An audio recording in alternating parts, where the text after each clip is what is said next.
Actors, we've all got issues, so let's talk about them. I'm Juan Ayala, and welcome to Actors with Issues. Each week, we bring you interviews with actors from across TV, film, and Broadway, taking many deep dives into their careers and getting into the successes, the struggles, and of course, the issues that they face as actors. That's enough about us. Let's dive into the episode. Today's guest is an actor you've seen across film and television, including American Horror Story, The Walking Dead, and Ozark, and in the highly anticipated Black Panther Wakanda Forever as Attuma, a fearsome Talukan warrior who is Namor's second in command. Please welcome to the stage Alex Livinalli. Alex, thank you so much for being here. Welcome. No, thank you. Thank you for having me. It's exciting times. I know, I can imagine. So before we dive in, we always start with a quick game. So just throw some quick rapid fire questions your way. This game's called For the First Time. So it's just a game of life and career first. So if you can recall, what was the first movie you saw in theaters? First movie I saw in theaters that I can recall, I'm gonna have to go with Adam's Family Values with one of my favorite actors, rest in peace, Raul Julia Yeah. from Puerto What was your Rico. first ever acting role? First ever acting role. I did a I did a student film at Miami-Dade College called, I don't even remember what it was called, but I played a prisoner, and it gave me an introduction to what it was like shooting something. Mm. And the rest is history. What was the first non-acting job that you had? I was a bellman at a Okay. hotel, the Eden Rock Hotel. Who was the first person you call when you book a job? My mom. And what was the first time you saw yourself on screen? There's only I saw myself on the screen. We're talking TV or movie theaters? Either one, whichever came first. TV. I did a movie back in '09 called Mandrake, which is a sci-fi movie of the week for the Sci-Fi Channel, and Mm. that was pretty exciting. You know, when I saw it, I was like, I made it! I made it! It's been a long journey since that day. Yeah. And lastly, describe your most memorable audition in 3 words. And memorable can mean good or bad, so that's totally up to you. Remember, trust, careless, and free. Awesome. So before we dive into the movie, I want to talk a little bit about your origin story. So from what I researched, you were born and grew up in Venezuela, and you eventually moved to the States at still a rather young age. But when did your interest in performing start? Was it in Venezuela or once you got here? No, no, no. I mean, my mom brought me here when I was 10. Mm. I have memories from my childhood down there, but they're not all that great. You know, like not. Mm. I don't mean great. Like it wasn't great. It's just the memories are not as much there. Right. That's what I mean. Um, but the first time I thought about like, hey, you know, I want to be an actor. I think it was my junior year of high school or my senior Mm. year. I saw this movie called Traffic, Mm. and I just remember being inspired and touched by seeing Benicio del Toro's character in that movie. And I was just like, it it just felt like he was just talking to me, kind of like we're doing right now, face to face, just seeing his performance. And I was like, wow, this is meaningful. This Mm. is this means a lot. Let me go try this out. So I started acting in college. You know, I majored in drama, and here we are now. As you said before, the rest is history, and it's Yeah, been, if I recall correctly, about 15 years since. 17. Got it, 17 years in the business already. So, you know, as you said, it's very exciting times. So you guys just had the premiere last week.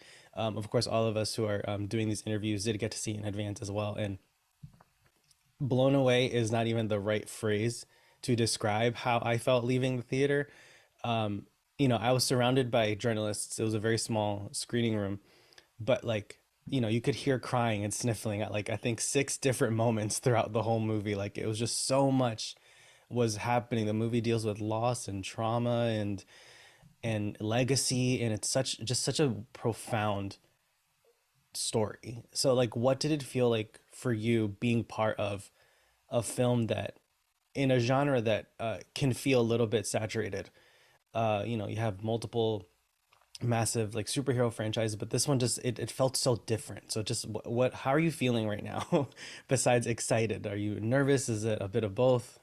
It's an honor to be Mm, part of this one specifically. You know, mm, it's very exciting to be part of the MCU, but being part of the Black Panther, you know, such a special film, so personal. You know, it's a legacy that started with the first Black Panther that mm, Chadwick led. You know, rest in peace. That you know pushed for inclusion, diversity, and you know knocked down doors and walls, and it was like we're here. This mm, is diversity. Look at yeah. us, you know. And in a way, I feel like the Black Panther just did this to us, Mm. grabbed us, and he's pulling us up with them. And just excited and thankful for this opportunity. Just, it's an honor to be part. Yeah. Going through what we went through with the cast, you know, it's a movie about laws, but it's also a movie about healing. You know, Mm, seeing from day one, you know, how difficult it was for my cast members, you know, the returning cast members from the first one, you know, to go through this, to see the evolution to slowly, you know, starting to heal somewhat, you know. mm. It's you know, something that touches you. Um, that visual you just said for those listening, you know, just that visual of you like of that first film reaching out and sort of pulling us up, like you said, and knocking down those doors, saying we're here, you know, llegamos, you know, Yeah, yeah, seeing yeah. this level of representation for the indigenous Latino community, which is so misrepresented and underrepresented. Because you know, obviously, as we all know, the Latino community is so diverse in and of itself. You have those with European backgrounds, those who are Afro Latino. We have Asian Latinos, lots of indigenous people. So to see the culture and the folklore in one of the biggest franchises in cinema history is like I said, I just got so emotional. So being part of this massive wave of storytelling, like what are you looking forward to for the future in terms of this level of representation? Oh God, so much, you know, it's kind of like that example that I gave you. You know, Black Panther's doing this to us, and God willing, if this is as successful box office wise and critics wise, then I think we'll be able to expand on this world of Talocan, Mm, bring more people with us, and bring other cultures with us. And that's something that it's just more than a movie, you know, to mm, be able to show people from Central America, South America, kids, children, to give them someone that they can see themselves reflected on them, you know, and be like, yeah. they have an accent like me. They kind of look like me. Hey mom, look. That's exciting. You know, growing up here in the States, I didn't see a lot of people on TV that looked like me and sounded like me. Mm, And it's kind of like a thing where it's okay to be different, you know? I've yeah. always been told, yeah, you're different, you know, you sound different. But right now it's Marvel has embraced that you're different thing, and you know it's an honor to be here, part of this movement. And you know, companies like Marvel and like Disney who are doing so much to expand in terms of diversity, it we're starting to no longer feel like we're different. It's hey, look how much more there are of you. You know, Yeah, look at this yeah, community you're joining instead of you're the only one. And I feel like as actors, it doesn't feel lonely anymore. You don't feel like you're the one who's representing the whole culture. It's like, nope, there's a whole cast. And it's such a beautiful thing to see on screen, especially on the big screen, you know, not like tiny project that, you know, because lots of like short films and projects like that are these big passion projects. You have people who want to tell these stories, but sadly, that's kind of where it stops. They don't get distribution, you know, they don't get to share their story with the world. But seeing it on the big screen like that was just like incredible, you know. I'm still gushing. I saw it last week and I'm still like, I need to see it again. I have yeah. to wait now. Likewise, likewise. Trust me, that was my first time seeing it, and it was very special. Not only seeing it for the first time, but seeing it with my castmates, Mm. you know, producers, the director. There was this really nice moment after the movie ended and you see all the credits, everyone's up clapping, and then I turn around and then I see Denai, and then we just kind of like it was like a moment just stopped, Mm. and then we just like locked in the eyes. I'm like, yeah, we did that. And then we just shook hands, and it was like it was such a private moment in such a multitude of people, Yeah. and I'm just grateful to be part of this cast. And I'm curious, with such a massive project like this, you have such a big background in stunts as well. So between the stunts, the prosthetics and makeup, learning an ancient language, what was the biggest challenge for you as a performer? Ah, everything was a challenge. You can never be too prepared because yes, I've had experience in stunts, but it wasn't just stunts. You were saying it was stunts mixed with learning a whole new language and learning how to do stunts and actions underwater and learning how to maximize my breath hold and just work my mind for that. Once you get in the water for the first few times, it's such a foreign environment that your mind starts playing you know tricks on you, like, Mhm. well, you shouldn't be here, go out, you need air, that kind of thing. So it's a process of just learning, and it's beautiful to see the growth that we all had. Most of my water training was with Tenoch and Mabel. Well, most of the entire training, the language, the stunts, it was mainly the three of us together. And to see the growth from like day one to day two, from going like 30 seconds underneath the water to like a minute to like 2 minutes to 3 minutes to 4 minutes. It's like, we did that. Oh, yeah. And I'm a firm believer that as actors, we walk away from every role having learned something new, whether it's a one-line co-star or a lead role in a pilot or in a film. So, what would you say was the biggest lesson learned from working on Wakanda Forever? Biggest lesson learned.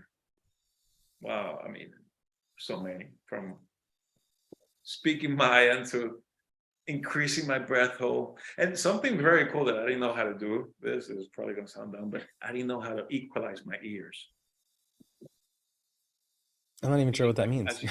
as you go down in depth, uh, you need to equalize your ears, meaning clearing the pressure on your ears. uh, Otherwise, they'll just pop. Which is, right. just you blow, you close your nose, and then you Yeah. blow, and then Right. that way you clear the pressure Hmm. from your ears.